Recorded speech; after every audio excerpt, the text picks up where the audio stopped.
hormati rekan-rekan guru, rekan pembina dan rekan-rekan guru perwakilan Kecamatan Kabupaten Magelang, perkenankan saya hari ini akan memberikan sosialisasi tentang penerapan budaya positif di lembaga kita masing-masing. Sebelum acara kita mulai, perkenankan saya untuk membacakan susunan acara. Yang pertama yaitu pembukaan, yang kedua sambutan dari Ibu Kepala Sekolah, yang ketiga sosialisasi disiplin positif dan sosialisasi SKP. Ibu-ibu yang saya hormati, untuk acara pembuka, marilah kita buka bersama acara ini dengan membaca basmalah bersama-sama. Untuk yang beragama selain Islam menyesuaikan. Bismillahirrahmanirrahim. Sambil menunggu kedatangan beliau Ibu Kepala Sekolah TK Negeri Pembina, langsung di acara yang ketiga, yaitu acara sosialisasi pemahaman dan pengalaman penerapan budaya positif, yang akan disampaikan oleh saya sendiri. Saya Weni Trisustiwi, TK Negeri Pembina Kabupaten Magelang, calon guru penggerak angkatan 7. Dan perlu Bapak Ibu ketahui, dan hari ini merupakan hari yang berbahagia karena kita bisa belajar bersama-sama, berkolaborasi, saling mendukung, mewujudkan budaya positif di sekolah kita masing-masing. Dan apakah itu disiplin positif atau budaya positif? Adalah yang pertama itu perubahan paradigma belajar, yang kedua disiplin positif, yang ketiga motivasi diri manusia, yang keempat kebutuhan hidup, kelima posisi kontrol restitusi, yang selanjutnya keyakinan kelas, dan segitiga restitusi. Hari ini kita akan mengupas satu-satu apa itu isi dari budaya positif. Yang pertama, perubahan paradigma belajar. Pembelajaran dengan paradigma baru dirancang berdasarkan prinsip pembelajaran yang terdiferensiasi, sehingga setiap siswa belajar sesuai dengan kebutuhan dari tahapan perkembangan untuk mewujudkan profil pelajar Pancasila. Dalam hal ini, setiap anak tentu saja mempunyai keunikan atau mempunyai bakat yang berbeda-beda, dan kita selaku guru sebisa mungkin untuk memberikan fasilitas ataupun menyalurkan bakat yang ada di pribadi anak masing-masing.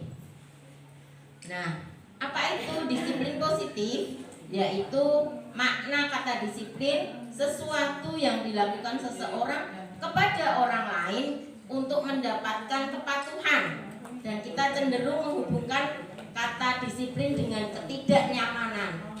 Yang namanya disiplin itu tentu saja 11-12 sama peraturan itu. Jadi anak-anak harus duduk rapi, harus membersih mainan, ataupun harus mana ada kemerdekaan, disitulah harus ada kedisiplinan yang kuat.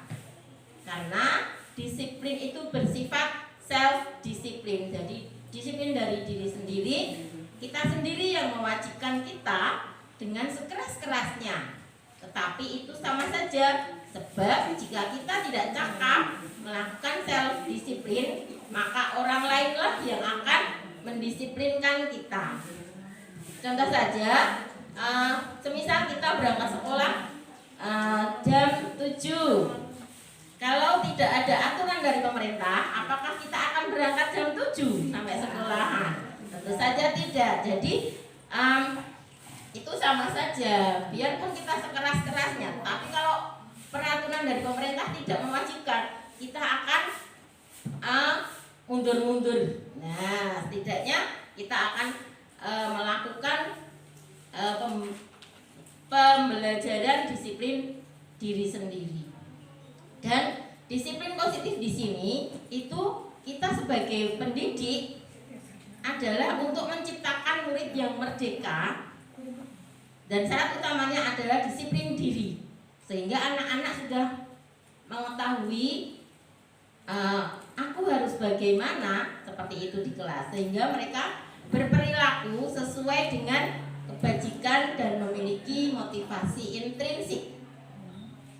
Dan disiplin positif merupakan salah satu penerapan disiplin yang bertujuan untuk menumbuhkan kesadaran anak serta memberdayakan anak untuk melakukan sesuatu tanpa ancaman maupun hukuman dari guru. Seperti itulah disiplin positif. Dan selanjutnya mengenai kebutuhan dasar manusia, ada 5. Yang pertama adalah bertahan hidup, yang kedua kasih sayang dan rasa diterima, yang ketiga penguasaan, keempat kebebasan, dan kelima kesenangan. Inilah yang dibutuhkan anak-anak kita saat di dalam kelas. Dan apakah itu kebutuhan dasar manusia? Jadi kebutuhan dasar manusia itu kadang-kadang kita suka nah seperti itu. Dan motivasi diri manusia biasanya itu menghindari ketidaknyamanan dan hukuman. Nah, itu salah satu bentuk dari anak-anak kita dalam masuki ke zona nyaman untuk menghindari ketidaknyamanan dan hukuman. Aku nggak mau melakukan itu karena nanti dihukum bu guru, kan seperti itu. Aku akan baik sama teman karena untuk apa? Untuk biar diterima oleh teman-teman, seperti itu.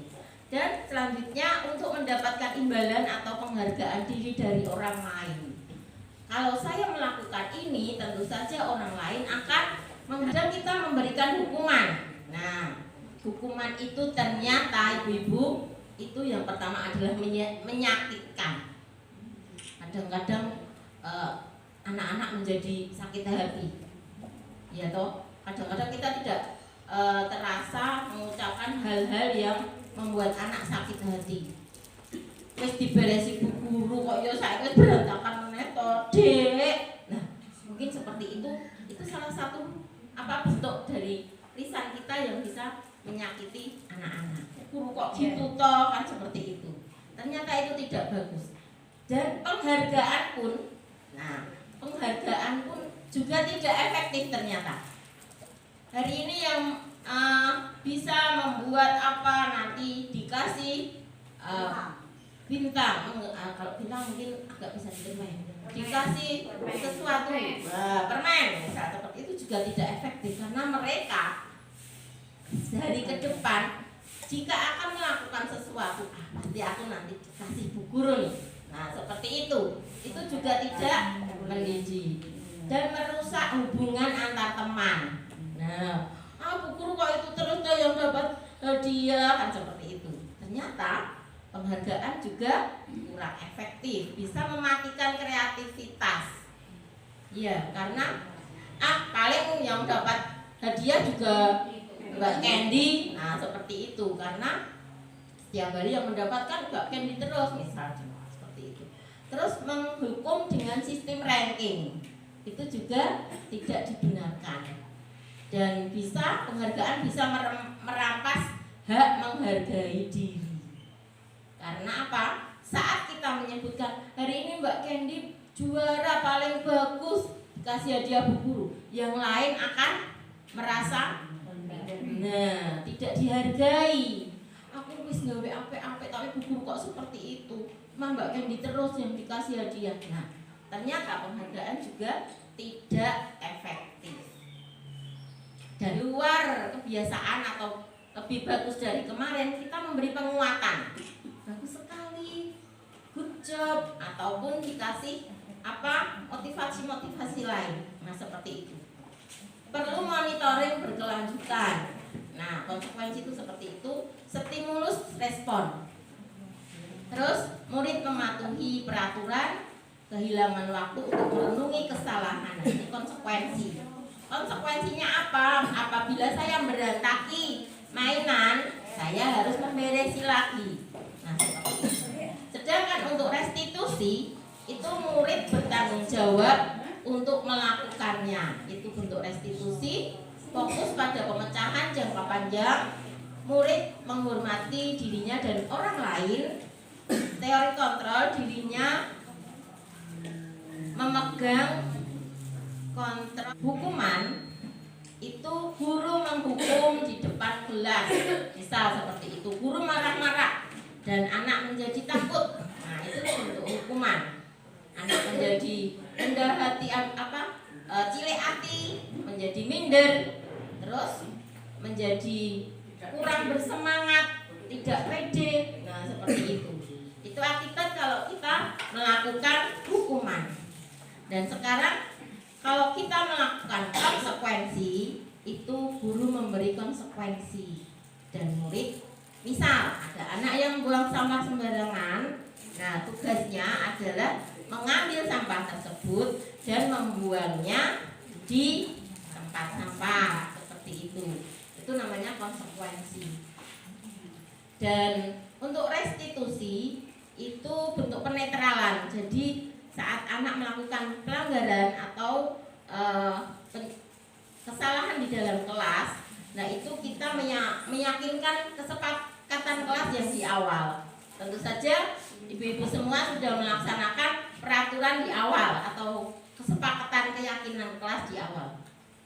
Misal hari ini keyakinan kelas kita adalah, nanti anak-anak kan menyebutkan, nah kita menjadi manajer, kira-kira mana dari kelima ini yang paling direkomendasikan untuk seorang guru. Bisa kita lihat, untuk penghukum itu sifatnya selalu menyalahkan anak. Jadi kamu selalu saja terlambat, selalu datang terakhir. Nah seperti itu. Nah itu penghukum. Terus untuk guru yang membuat merasa bersalah, kamu kan sudah janji tidak datang lagi, terlambat lagi. Nah seperti itu merasa anak menjadi merasa bersalah.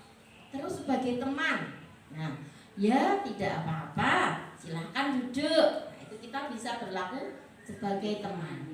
Dan untuk pemantau,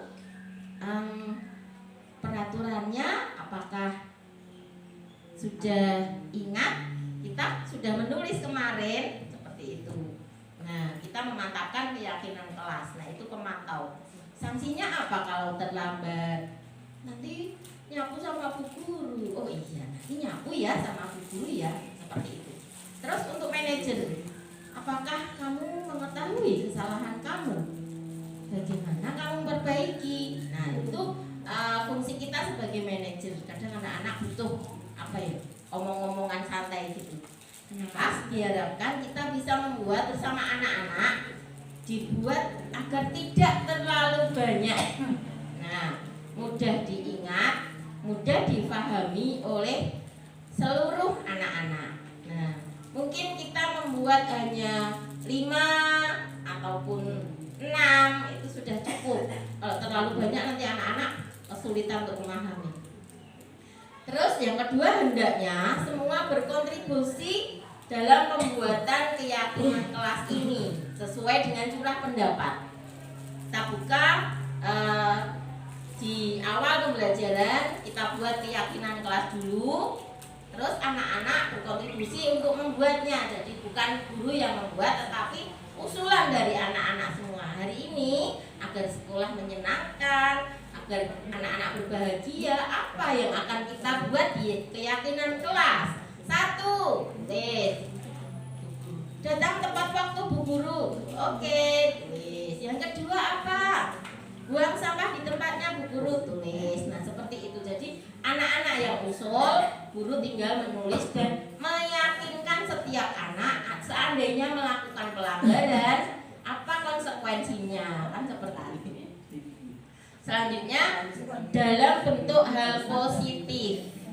Jadi misal kita menulis anak-anak tidak tonjok-tonjokan bu guru. Nah itu sebenarnya positif, tetapi bisa diganti dengan kalimat lain, menyayangi teman. Nah seperti itu terlihat lebih positif.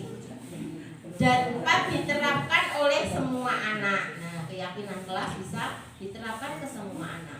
Bisa berubah sesuai dengan kondisi di hari itu. Nah, seandainya kita ada kegiatan-kegiatan lain yang membutuhkan keyakinan kelas yang berbeda, kita bisa membuatnya dengan anak-anak dengan topik yang berbeda. Selanjutnya inilah segitiga restitusi. Jadi segitiga restitusi itu ada 3, yaitu validasi tindakan yang salah. Yang pertama menstabilkan identitas.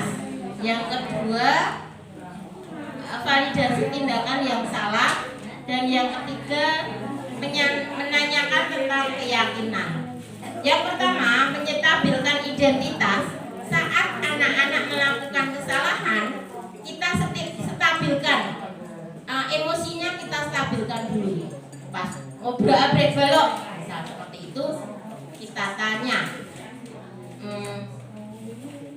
Mas Velo, hari ini apa yang kamu lakukan? Titik yang datar.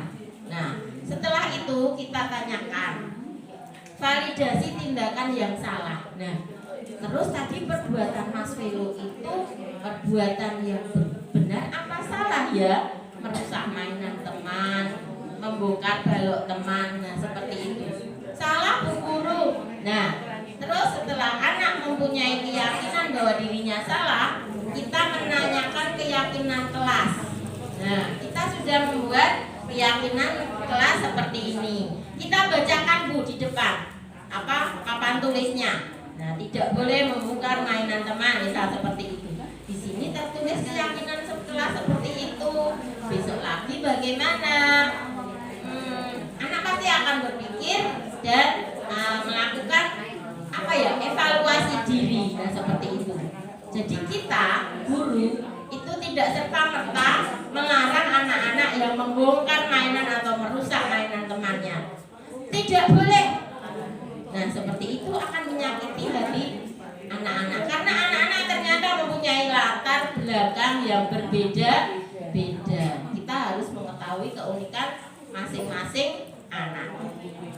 Dan untuk segitiga restitusi yang tadi sudah saya sampaikan, yang pertama menstabilkan identitas dulu. Kita melakukan yang terbaik, hal yang kita bisa. Yang kedua, validasi tindakan yang salah. Kenapa kamu melakukan ini? Nah, seperti itu. Dan yang ketiga, menanyakan keyakinan kelas yang sudah dibuat dan sudah memiliki motivasi internal. Nah, mungkin itu saja yang bisa saya sampaikan terkait dengan pemahaman budaya disiplin positif. Semoga bermanfaat.